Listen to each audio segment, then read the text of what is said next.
쉽지 않지 오늘 그리고 지금 나의 삶은 도대체 무엇을 위했지 숨을 따고 사는 걸까 눈 떴다고 깨는 걸까 다르게 보기보단 틀렸다고 많은 너의 주관만이 정답 내가 세상 아래 있어도 외로울 세상은 내 옆에 없었지 봐서 보던 이제야 유가 더 익숙해져가 Okay 괜찮단 말해줘 내게 안 괜찮아도 거짓말이라도 Okay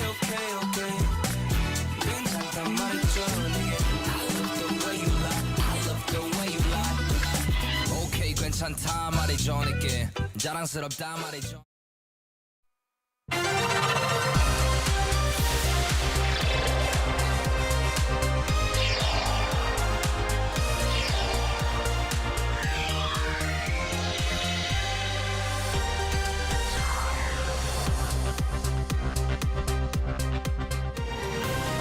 In our headlines on this Wednesday afternoon, August 31st, an international tribunal orders Seoul to pay Lone Star Funds $216.5 million, drawing the curtain on a decade-long dispute over the firm's claims of losses. Security advisors from South Korea, the US and Japan are meeting in Hawaii this week to address a host of regional matters of concern, including North Korea and its nuclear ambitions. And arrivals into South Korea will no longer be required to hand in a negative COVID-19 test result upon entry starting September 3rd.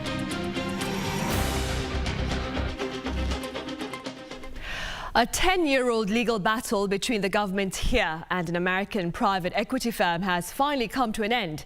Seoul has been ordered to pay some $216 million to Lone Star. For more on this, I have my colleague Kim Do-yeon standing by live on the line. Do-yeon, do fill us in.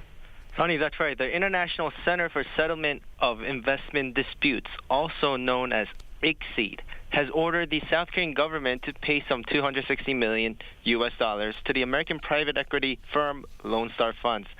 This is less than 5% of the $4.68 billion that Lone Star had asked for when the case was first brought before arbitrators.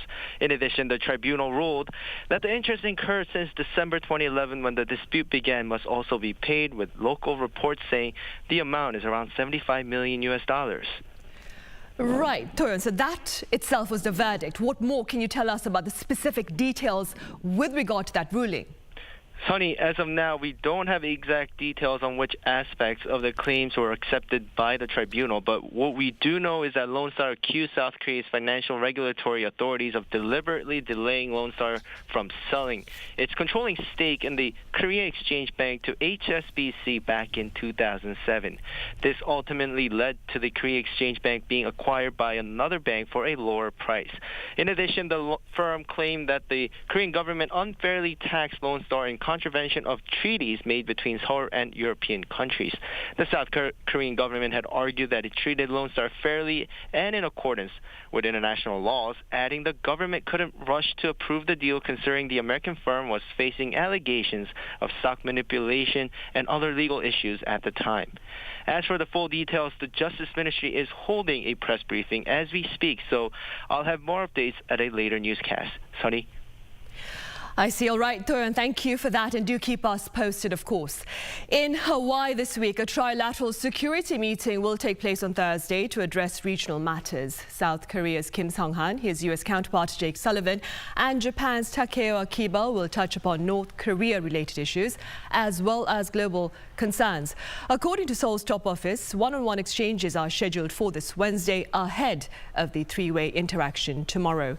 The White House, for its part, says Sullivan will also head to the U.S. Indo-Pacific Command in Honolulu to discuss alliances in defense of a free and open Indo-Pacific.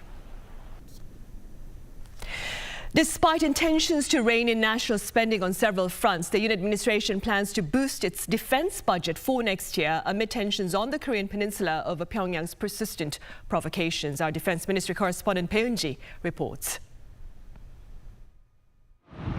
The South Korean government seeks to increase its defense budget for next year by around 4.6%, with a focus on countering North Korea's evolving nuclear and missile threats.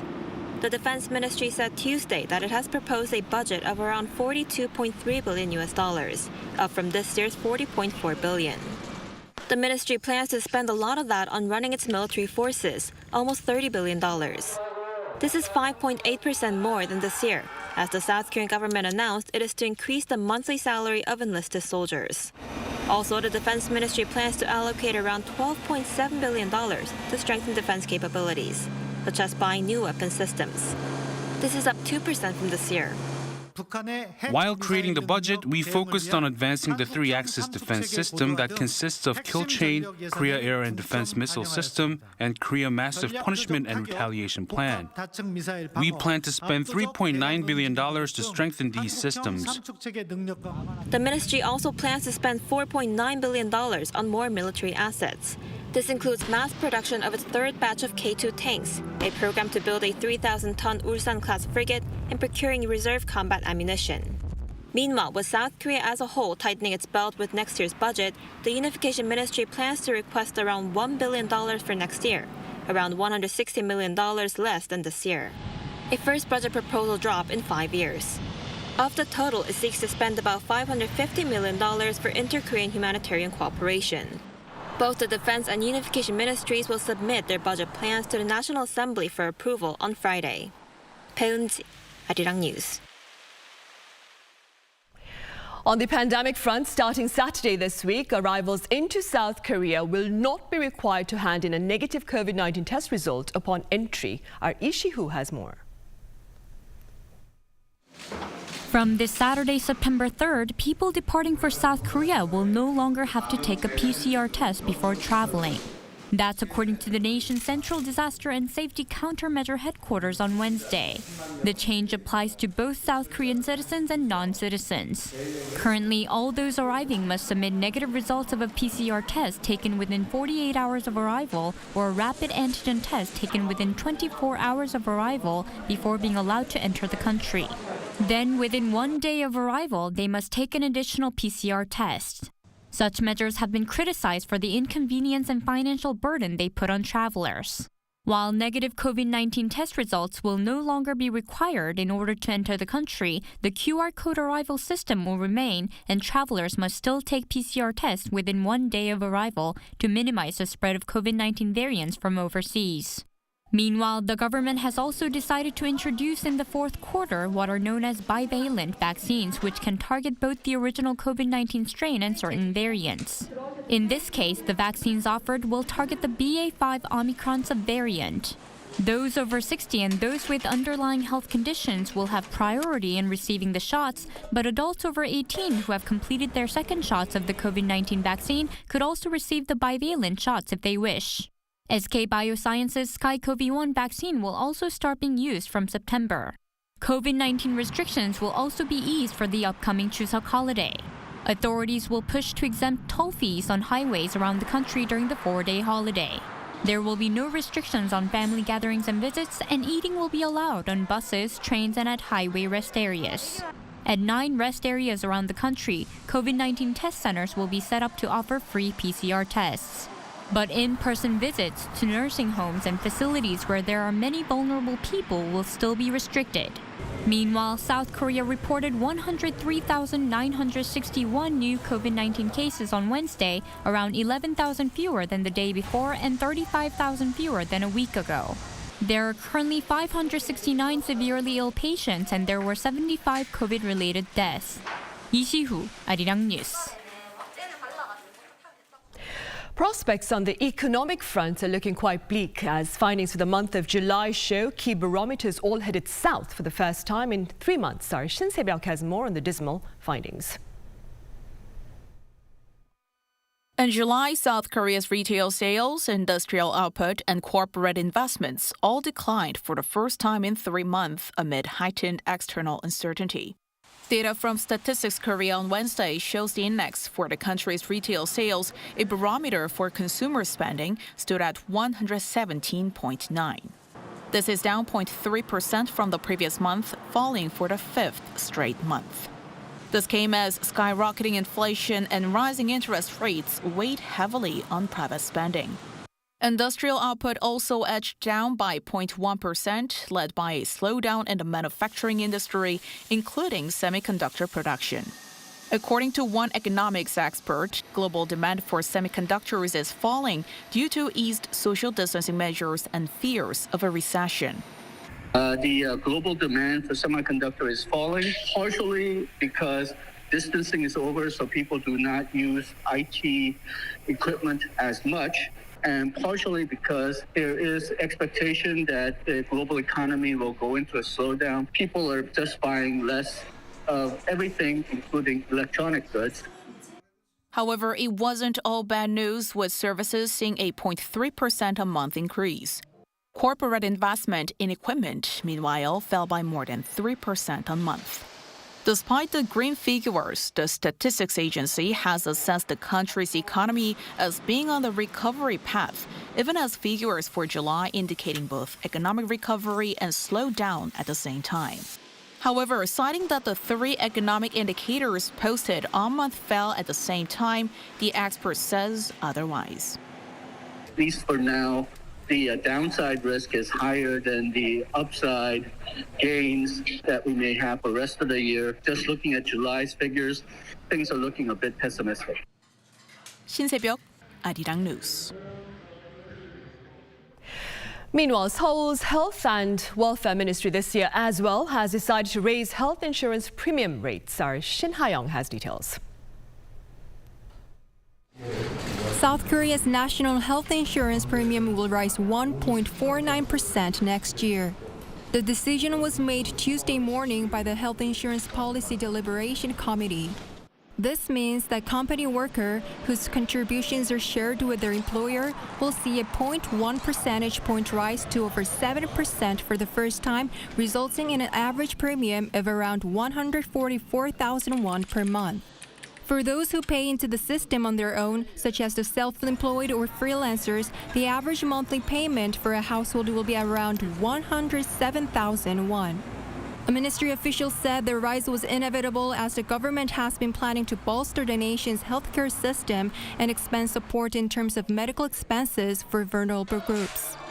The Ministry of Health and Welfare said that the revised charging system, which will take effect from September, which will include deductibles based on the type of property owned, will lessen the burden for private contributors by lowering the payment by 20% on average. It added that when making a decision, there was a need to increase the rates as much as the previous year, but finding ways to address the high inflation was considered a priority. In addition, the ministry is discussing ways to make sure that the system is used properly and only by those who make monthly contributions. Shin Ha-young, Arirang News. And on that note, we end the first half of the Daily Report. In the second half, we revisit the implications of the US proposed Chip 4 alliance. Stay with us.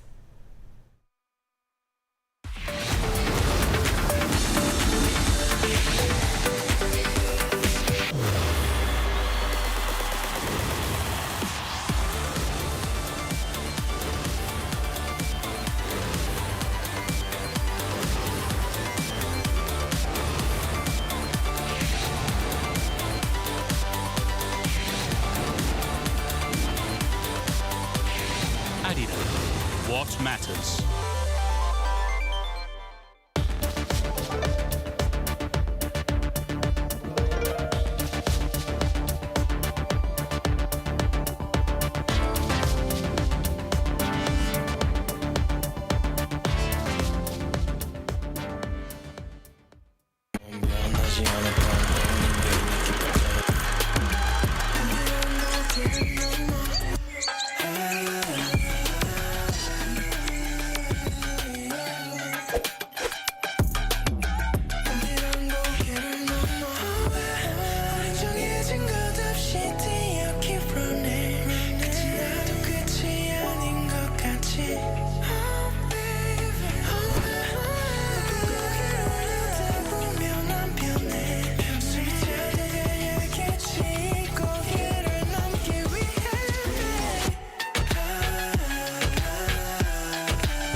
Welcome back. A semiconductor partnership proposed by the US to include South Korea, neighboring Japan and Taiwan is receiving quite a bit of media attention amid tensions, that is, between Washington and Beijing. For more on the implications of this alliance, I have Professor Kwon Seok-jun at Sungkyunkwan University joining us live on the line. Professor Kwon, it's a pleasure to have you with us.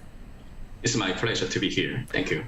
I also have Professor Renee Bowen at UC San Diego virtually joining us as well. Professor Bowen, it's been a while. Welcome back. Thank you. It's nice to be back. Right. Professor Kwon, exports, especially those of chips, have been keeping the South Korean economy afloat. Now, that being said, what can you tell us about the global market shares of Korea's memory and logic chips? And for the sake of our viewers who may not be familiar with the technological jargon, could you tell us a bit about the difference between memory and logic chips? Sure. The memory chips means DRAM or three-dimensional NAND flash chips. They essentially store and control input and output of digital signals of information in memory. The logic chips, in contrast, are the brains of the electronic gadgets, such as computers. For example, you can think about a CPU or a GPU. They process information by transforming, calculating, and delivering data. As of 2021, global memory market size is about $90 billion. There are three major makers in DRAM memory chip market, which are Samsung Electronics, SK Hynix, and Micron. The first two are Korean businesses, and the final is an American enterprise. They share about 85% of the entire market. There is another market for the memory chip, which is three-dimensional NAND flash. Samsung, Hynix, Micron, and Kioxia share about 87% of the entire market. These companies are followed by others, such as YMTC, which is a Chinese company. For logic chips, the global market size is about $110 billion. For CPU, there are well-known companies such as Intel and AMD, both of which are American corporations.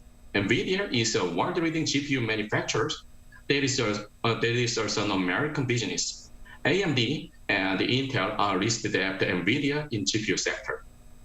Right. And against that backdrop, Professor Bowen, there are pundits who claim that semiconductors are key to economic security. Do you share this view? Hi. So semiconductors are in everything. Almost anything that is manufactured and has some sort of electrical component uses a semiconductor. So yes, semiconductors are key to economic security for any country, whether it's the United States, China, South Korea, any country. In fact, there's almost no manufactured product that can exist without semiconductors these days. Right. And because of that, perhaps, the US has proposed a Chip 4 alliance, including South Korea, Japan, and Taiwan, as I mentioned at the start. And the Yoon administration here is mulling over prospects of joining that particular alliance. First, then, Professor Kwon, what would be the merits of partaking in this particular alliance for South Korea? Actually, that is a significant point. Korea will gain from joining the alliance in a number of ways. First off, American government subsidies for investment in the US can boost Korean businesses. As an illustration, Samsung Electronics has begun investing tens of billions of dollars in Texas in 2020s. Tax exemptions and social assistance, electricity supplies, and other benefits are provided for this by both the Texas state government and the federal government. Second, with the American-led roadmaps in the semiconductor business, Korean enterprises can stay up with the rate of technological progresses. Being technologically compatible with other semiconductor manufacturers is very crucial. In this way, Korean businesses can join the US-led semiconductor industry of the present and the future. Finally, Korea can maintain its place in the global semiconductor supply chain.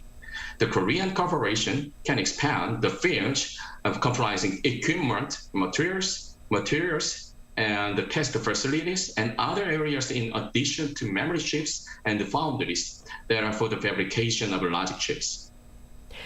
Professor Bowen, could you tell us a bit more then about the economic merits of such an alliance amid this current climate of geopolitical uncertainty, so to speak?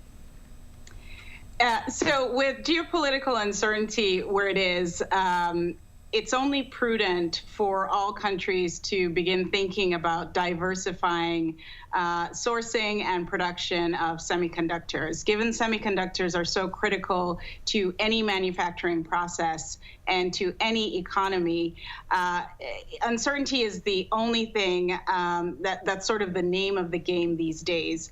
So the way to spread uncertainty, the way to mitigate uncertainty is to diversify production and diversify the geographic location of production.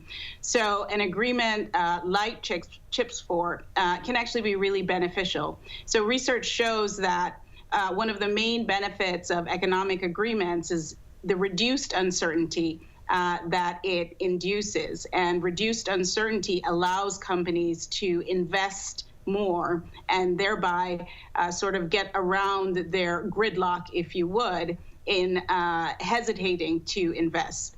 So the CHIPS for agreement can have many benefits, even beyond sort of the immediate economic benefit. Right. And now, Professor Kwon, for the sake of consistency, let's touch upon the potential demerits of partaking in the Chip4 alliance for South Korea. Actually, it's a really difficult question. As of the 2021, the share of semiconductor exports of Korea to China is over 60%. This means that Korea may lose its largest market by joining the alliance. The Chip4 alliance is just a starting point of the U.S. to restructure the whole supply chain in semiconductor industry. Many countries, including South Korea, Taiwan, and Japan, will experience a significant increase in manufacturing costs as a result of this restructuring. Additionally, a large number of Korean businesses, including Samsung Electronics and SK Hynix and other related businesses, are active in the Chinese semiconductor industry. They also be barred from the US-led global value chain because their goods would be seen as Chinese. In a short period of time, it is difficult to make up for these losses. Due to decline in semiconductor exports to China around that time, Korea's economy will suffer. A further issue, which I would like to mention, is the importation of several rare earth metals from China. This could be another suffering point for Korean semiconductor businesses as well as battery industry. Right then, Professor Bowen, keeping in mind the concerns raised by Professor Kwon as a scholar in the field of economics and speaking purely from that particular perspective, would it serve Korea well to join the alliance or perhaps to avoid it altogether? So I don't think anyone has a crystal ball and can really answer that question precisely, but I can give a few pros and cons. So from a purely economic perspective, it's always welfare decreasing when we have destruction in trade. So in the sense of if we're using Chip4 as a replacement for a broader trading arrangement, then that is really diverting trade from the place where it would be most efficient to produce. So just as your other guest mentioned, right now production is being housed in exactly where it should be and where it's the least cost. If we're moving that to other locations, it simply means that costs are going up. And costs will be going up not only for South Korean businesses and consumers, it's going up across the globe. That's welfare decreasing. But on the other side, as I mentioned before, there are these geopolitical uncertainties. And what the uncertainties imply is that businesses are really hesitant to invest. Businesses are not certain where supply will be coming from in the short run and in the long run. As a result, they're hesitating to expand productivity. They're hesitating to employ workers. This is going to be true in South Korea. This is going to be true in the United States and across the world. So the sort of counter argument is that by having more certainty around where chip manufacturing is going to take place, it does give businesses something to look forward to and say, okay, we can now use that information and plan where we want to source our inputs. And in doing that, if they're thinking about exporting to the United States, it gives them more certainty that they will be able to export to the United States. Right. Then again, Professor Kwon, keeping in mind what Professor Bowen has just said, in the long run, what are the prospects of this particular alliance offsetting bottlenecks and advancing self-sufficiency? Because there are critics who claim that the alliance may work on paper, but it will be quite tough in practice. Right.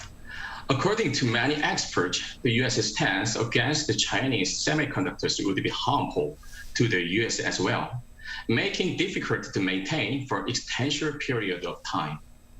The outlook is also positive in that everyone loses if China is banned from the global value chain, which is a particularly likely situation. However, we need to understand the techno-economic competition between the U.S. and China is not just a money game. Actually, in the long run, this is one of the plans which the U.S. is developing to maintain its position as G1, the top nation in the world. The G4 Alliance is a techno-economic multilateral council focused on the single industry, which is the semiconductor industry. Hence, it is not actually an alliance. The nature of a multilateral council carries slightly more political weight than that of the straightforward economic council, because Korea, Taiwan, and Japan are politically and economically intertwined nations with the U.S., sharing a common demographic system. So, the G4 Alliance is unlikely to endure for very long if security and the economy are looked at independently. This is due to the wide range of industries in which technological rivalry serves as interests of each nation. Establishing the idea of the economic alliance is particularly challenging in the semiconductor business, where the technological advancement is quick and the so-called chicken game is frequently used. By reconstructing the global supply chain, the U.S. and its allies will revise technical bottlenecks such as equipment and materials. For China, this restructuring will expedite its will to enhance its self-sufficiency in semiconductor industry. However, it is not easy for China to stand alone in the contemporary semiconductor industry because it is too complicated and takes so much cost and time. Right, and staying with China, Professor Bowen, Beijing insists that the Chip-4 alliance is part of Washington's efforts to perhaps deny China access to advanced technologies and equipment. What are your thoughts? Well, so I certainly can't speak for Washington and what Washington's intentions are, but it's clear that there is geopolitical rivalry happening between the U.S. and China. And as the United States is thinking about what is most expedient and what is probably in its national interest, it would be sort of my guess that they're considering how to move most of that semiconductor manufacturing out of China, and in particular, keep a lot of the high-end semiconductor manufacturing out of China. But the reality is that most of the high-end semiconductor manufacturing is still in Taiwan, not in China. So even if there is some sort of realignment with the Chip-4 Alliance, any movement of semiconductor manufacturing from China to any of these other countries is not the highest and not the most technologically advanced semiconductor manufacturing. So in a sense, the question is a little bit difficult to answer because, again, the Chip-4 Alliance is unlikely to actually move any advanced technology from China to any of these countries. Right. And beyond this particular alliance, Professor Kwon, the Yoon administration here in the country has pledged to further foster the country's semiconductor industry. What do you believe is essential to ensure this particular goal? Right. From the standpoint of the Korean government, Korea doesn't have much time to react to the restructuring of global value chain. This is because of the rapid change in the supply chain is anticipated. In the short period of time, Korean government needs to revise the profit model. In the global semiconductor industry, it has developed by maintaining its impartial stance. In addition, it needs to reinforce academic industry cooperation program by raising national research and development funds. It is not sufficient to nurture engineers to address the dramatic change in global semiconductor industry. Rather, it needs to focus to support basic sciences for the next generation semiconductor technology.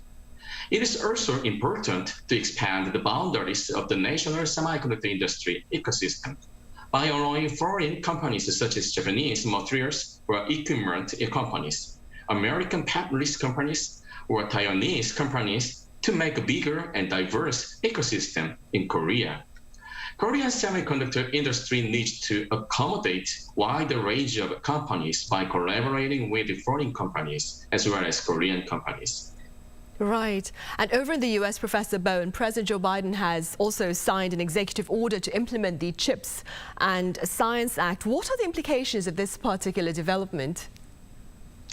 So the CHIPS and Science Act really has a lot of implications in the U.S. economy. As we've discussed, the United States is very much aware of the difficulty that accessing chips from the Chinese market will be in the near term and probably in the medium term, and so they're actively looking at other ways to source chip production. One of those ways is domestically. My sense is that they're not only looking at domestic production, they're also looking at other places to geographically diversify. But they want to ensure that they have some production at home. In a sense, the going phrase is not just in time, but a balance between just in time and just in case. So sort of the first order is looking to increase semiconductor manufacturing in the United States. But investment now is really not going to come online for another few years. So in the very near term, there's still a lot of reliance on semiconductor imports from different parts of the world. And the other issue is how advanced the technology will be that is produced in the United States. And at the moment, it does not seem that the United States will be producing the most advanced semiconductor technology for the time being. I do believe that will still be in Taiwan. But the United States does have an ambition to increase productivity and increase the technological advancement of the semiconductor industry. Right, I see. That's good to know then. All right, Professor Bowen, as always, thank you very much for your time and your thoughts. And Professor Kwon, thank you very much for your insights. Thank you. Thank you for having me. Yeah, it's a pleasure.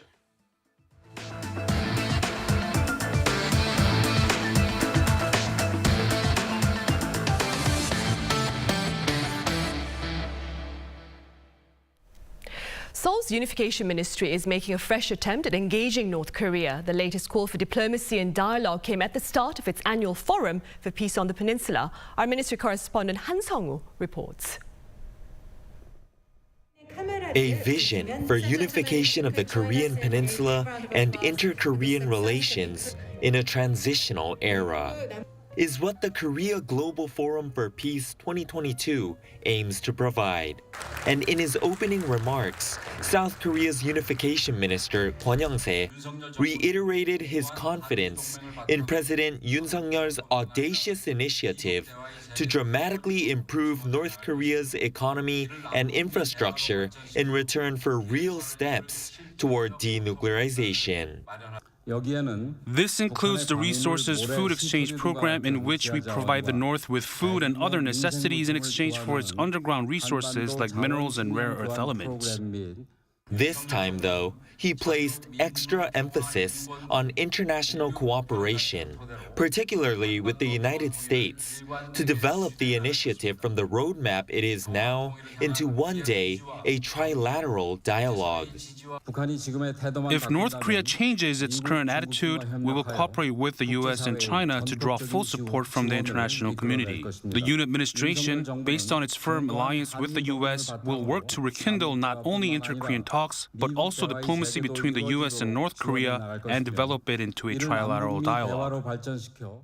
Joining via pre-recorded video was United Nations Secretary General Antonio Guterres, who, like Minister Kwon, urged North Korea to return to talks, even bringing up that this year marks the 50th anniversary of the July 4th South-North Joint Communique. The anniversary is a painful reminder of the lack of peace on the peninsula and the current absence of dialogue between the Koreas. I urge the Democratic People's Republic of Korea to positively respond to the offers to engage in dialogue. The forum comes at a critical juncture.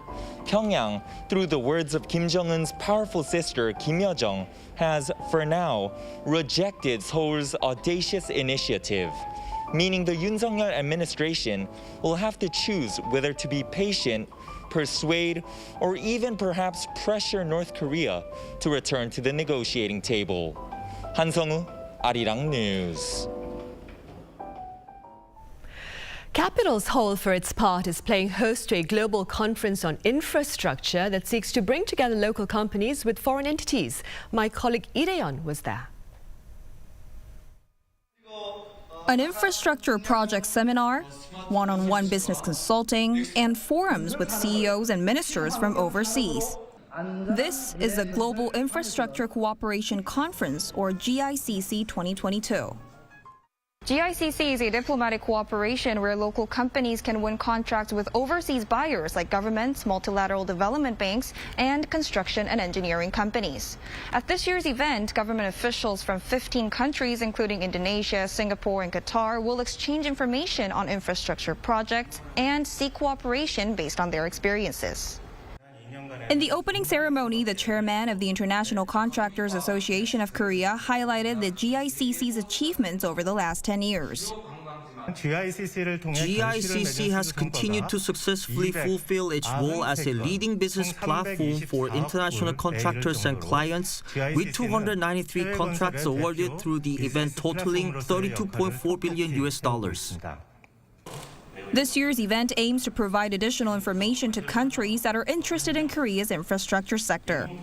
And one of them is Indonesia, which plans to relocate its capital city by 2045. There are many possible ways that we are going to explore with the Korean government.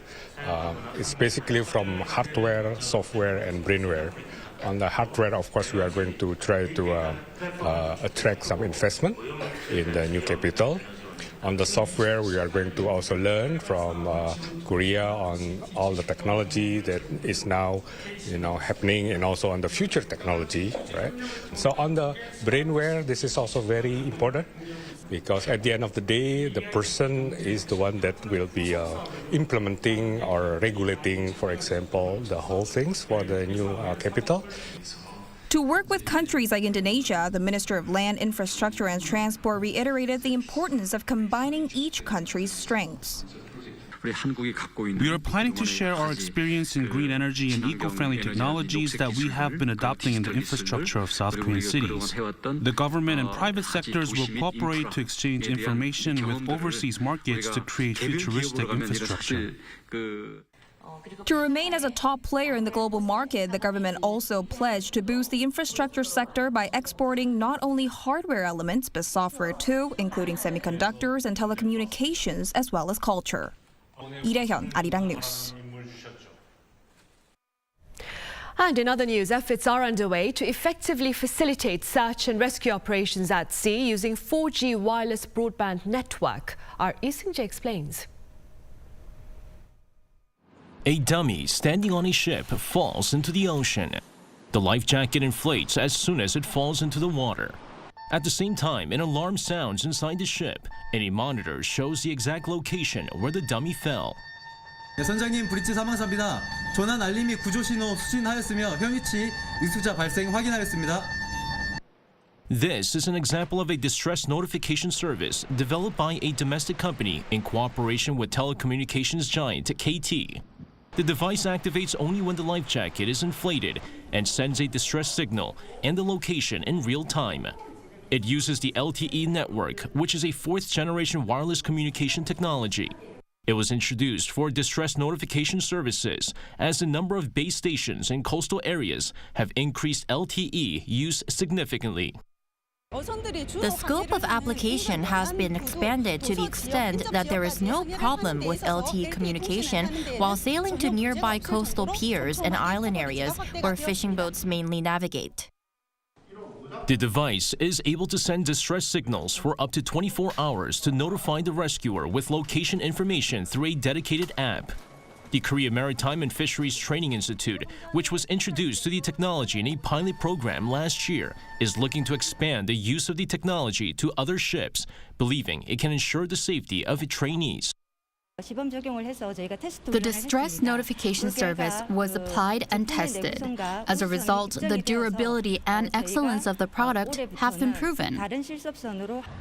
The company in charge of building the device explains that the utilization of this service using the LTE network is more efficient than GPS, as radio frequencies used by GPS cannot penetrate seawater.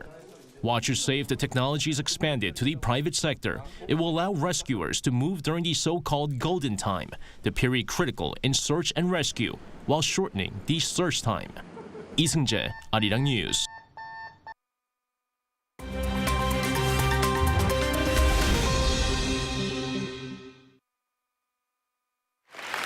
Let's take a look at what's going on in the world now. In Russia, the former president of the country, Mikhail Gorbachev, has died. Known as being the last leader of the Soviet Union, Gorbachev passed away at the age of 91 on Tuesday. He is credited with introducing reforms that fundamentally changed the USSR. These include perestroika, a political reform movement, and glasnost, which saw openness in state institutions and freedom of speech. His moves toward democratization ultimately resulted in the collapse of the Soviet Union. Gorbachev won the Nobel Peace Prize in 1990 for his part in bringing the Cold War to an end. The former leader also formed a friendship with former US President Ronald Reagan, which saw historic talks in 1986 that led to the reduction of nuclear arsenals in both countries. 8 EU countries on the edge of the Baltic Sea have entered an agreement to harness more offshore wind power. Speaking on Tuesday at the Copenhagen Acupuncture Energy Summit, Denmark's Prime Minister said the deal will see a 7-fold increase in wind power generation capacity by 2030.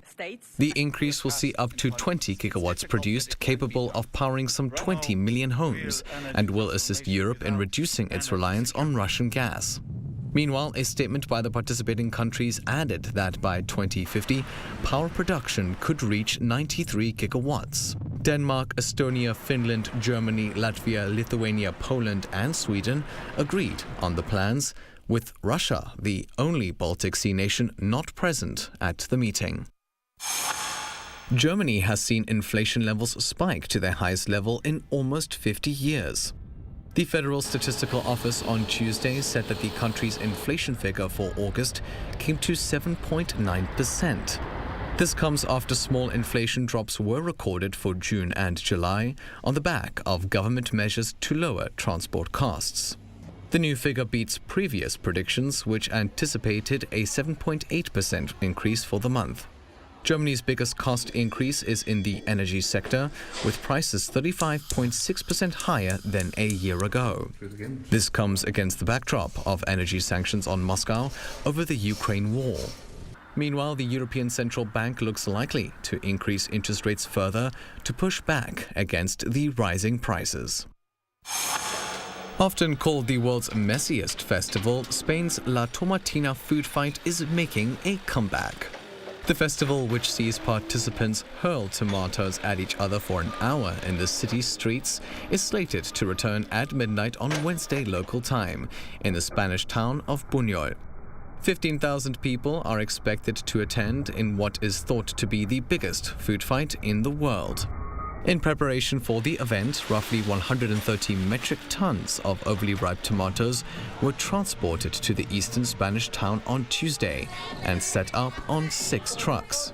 This marks the 75th time the event has been held and the first time it has taken place in 2 years following a COVID-19 pandemic ban. The festival is said to have started back in 1945 amid an argument between villagers. Matthew Ashley, Arirang News.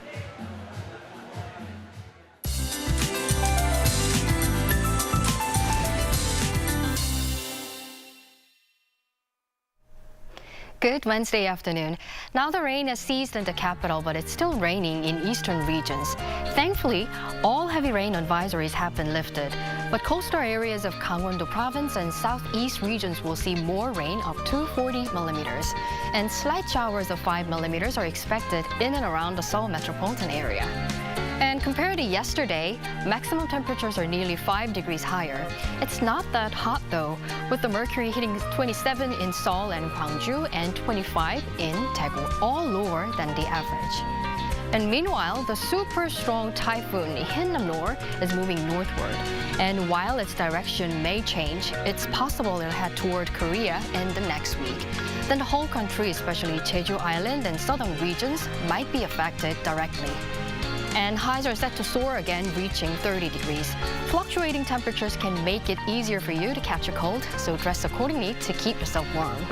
Now, let's take a look at the worldwide weather conditions.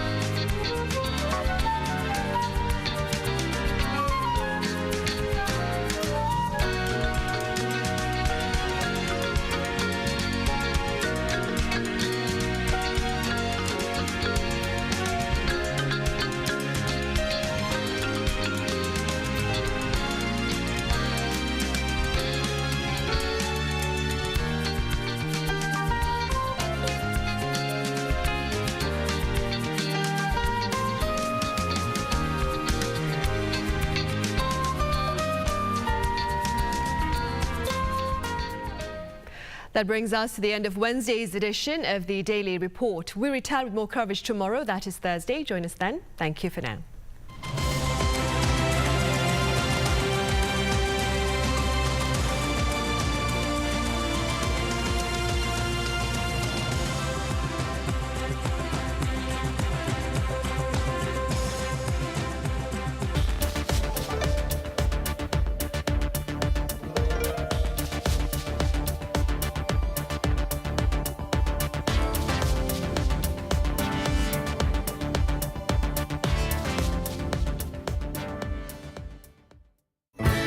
We cut down on single-use products, car emissions, and energy to